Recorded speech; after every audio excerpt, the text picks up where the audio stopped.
viele Menschen sind unzufrieden mit ihrer Arbeit und ihren Arbeitszeiten.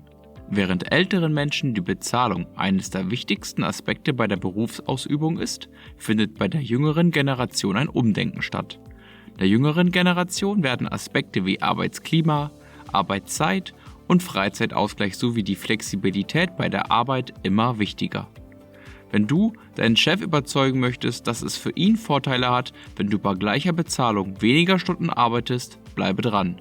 In diesem Video erkläre ich dir 3 Modelle für eine bessere Work-Life-Balance. Viel Spaß!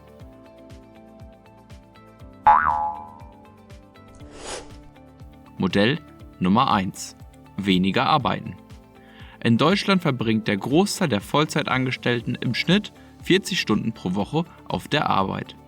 Dies ist eine ganz schöne Menge und sorgt dafür, dass vor allem bei einem längeren Arbeitsweg noch kaum Zeit für Freizeit übrig bleibt.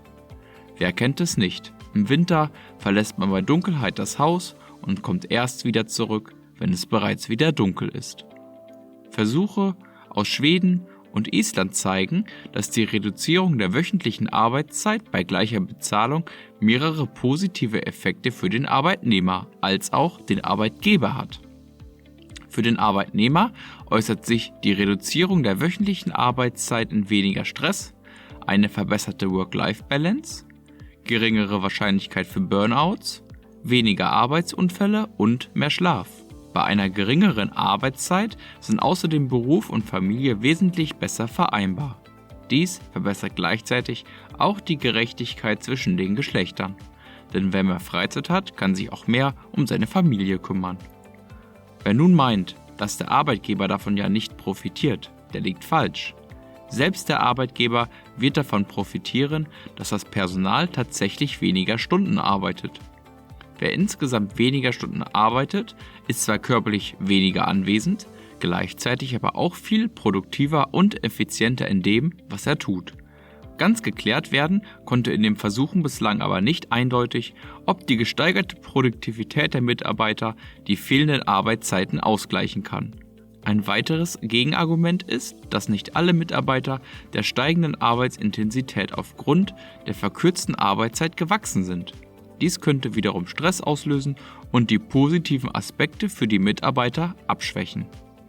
Modell Nummer 2: Nach dem eigenen Biorhythmus arbeiten. So unterschiedlich wie wir Menschen sind, kann auch unser Biorhythmus sein. Während der eine bereits frühmorgens konzentriert arbeiten kann und sich fit, motiviert und gut fühlt, ist der andere ein Morgenmuffel und performt erst zu späterer Stunde auf Hochtouren.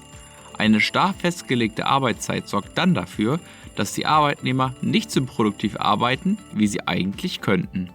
Gleichzeitig werden sie in einen vorgeschriebenen Schlaf-Wach-Rhythmus gedrängt, was für die Arbeitszufriedenheit nicht gerade förderlich ist. Eine flexible Arbeitszeitgestaltung, auch Gleitzeit genannt, verhindert genau diese negativen Effekte und kann die Arbeitszufriedenheit sowie das Work-Life-Balance erheblich erhöhen. Dazu muss nicht einmal die wöchentliche Arbeitszeit verkürzt werden. Untersuchungen zeigen einen niedrigeren Krankenstand, eine erhöhte Produktivität und Leistungsbereitschaft.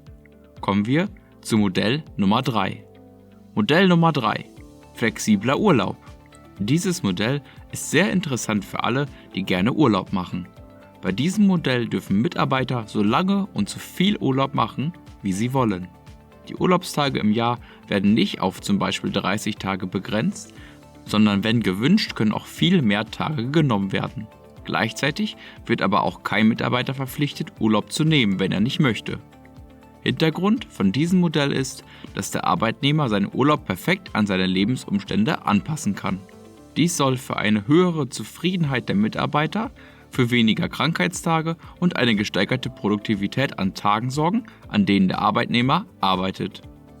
Wer nun denkt, dann würde ich das ganze Jahr Urlaub nehmen und gar nicht mehr zur Arbeit gehen, wird erstaunt sein. Denn der Versuch zeigte, dass der Großteil der Mitarbeiter tatsächlich weniger Urlaubstage im Jahr nahm, als wenn ein starres Modell, wie zum Beispiel 30 Tage, fest vorgeschrieben sind. Man vermutet, dass eine zu lange und regelmäßige Abwesenheit vom Arbeitsplatz von den anderen Mitarbeitern und den Chefs als Desinteresse für seinen Job gedeutet werden können. Dies zeigt, zum einen fühlen sich die Arbeitnehmer freier in ihrem Entscheidungsspielraum, was die Urlaubsplanung angeht. Auf der anderen Seite profitieren die Arbeitgeber von dieser Regelung, da im Schnitt weniger Personal Urlaub macht und dadurch mehr produktiv gearbeitet wird. Studien haben gezeigt, dass in verschiedenen Modellen die Arbeitszufriedenheit der Mitarbeiter gesteigert werden kann und gleichzeitig auch der Arbeitgeber von diesen Effekten profitiert. Weitere Untersuchungen werden zeigen, welche Modelle geeignet sind. Nun liegt es bei den Arbeitgebern, basierend auf den neuen Erkenntnissen die starren und eingestaubten Modelle zu überarbeiten.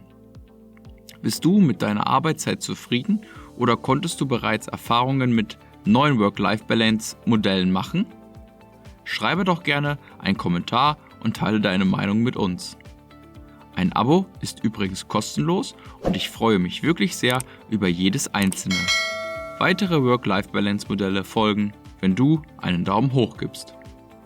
Um in deiner Freizeit schnell von der Arbeit abschalten zu können, empfehle ich dir, das hier links eingeblendete Workout durchzuführen. Sport hilft, Stress abzubauen. Nach dem Sport werden reichlich Glückshormone ausgeschüttet, die dir ein gutes Gefühl geben werden. Körperglück. Finde dein Körperglück.